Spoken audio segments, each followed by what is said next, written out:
Welcome to PV Indian foods. ఈరోజు Sunday special చాలా తొందరగా అయిపోయే చికెన్ కర్రీ చేసుకోవచ్చండి. ముక్కకి ఉప్పు కారం బాగా పట్టాలి అంటే ఇలా చేసుకోండి. 1 కేజీ చికెన్కి ఉప్పు కారం పసుపు ఇవన్నీ వేసి బాగా కలిపి 1 గంట పాటు పక్కన పెట్టుకోండి. తర్వాత బాండీలో ఆయిల్ వేసుకొని హోల్ గరం మసాలా వేసుకోండి. 3 లవంగాలు, 1 ఇలాచీ, స్టార్ పువ్వు, దాల్చిన చెక్క, సాజీరా ఇవన్నీ వేసుకొని కొంచెంసేపు వేయించుకోండి. తర్వాత ఆనియన్స్ పొడుగ్గా కట్ చేసుకోండి. ఇలా అయితే గ్రేవీ బాగుంటుంది. ఇవి కూడా బ్రౌన్ కలర్లో వేగాలి.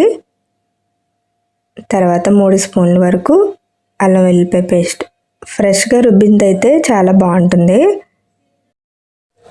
చికెన్ కర్రీకి అల్లం వెల్లిపాయ పేస్ట్, ఆనియన్స్ ఎంత బాగా వేగితే చికెన్ కర్రీ అంత టేస్ట్ బాగుంటుందండి. ఇలా అన్నీ బాగా వేగిన తర్వాత మనం కలిపి పెట్టుకున్న చికెన్ మిశ్రమాన్ని కూడా ఇందులో వేసుకొని కాసేపు వేయించుకోవాలి. నా ఛానల్ ఒక్కొక్కళ్ళు సబ్స్క్రైబ్ చేసుకుంటుంటే మీ చిన్న సపోర్ట్ ఒక మనిషికి చాలా ఆనందాన్ని ఇస్తుందని నిజంగా మీరు రుజువు చేశారండి. చాలా థ్యాంక్స్ పేరు పేరున అందరికీ కూడా. ఇక ఈ చికెన్ బాగా ఉడికిన తర్వాత 1 టమాటో వేసుకోండి. ఇష్టం లేని వాళ్ళు వేసుకోవసరం లేదు, కానీ రుచి బాగుంటుంది.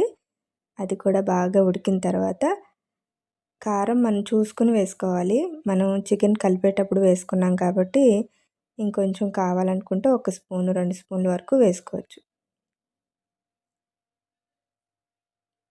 ఇలా బాగా మొత్తం కలిపి జీలకర్ర, ధనియాలు పౌడర్, గరం మసాలా పౌడర్, పచ్చిమిర్చి లాస్ట్లో వేసుకుంటే ఆ టేస్ట్ అనేది బాగుంటుంది.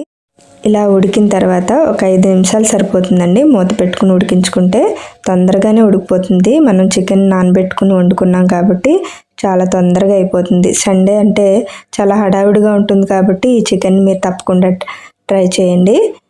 1 స్పూను నిమ్మరసం వేసుకోండి. కరివేపాకు లాస్ట్లో వేసుకుంటేనే టేస్ట్ చాలా బాగుంటుంది. నా ఛానల్ సపోర్ట్ చేయండి, సబ్స్క్రైబ్ చేసుకోండి, షేర్ చేయండి. Thank you for watching.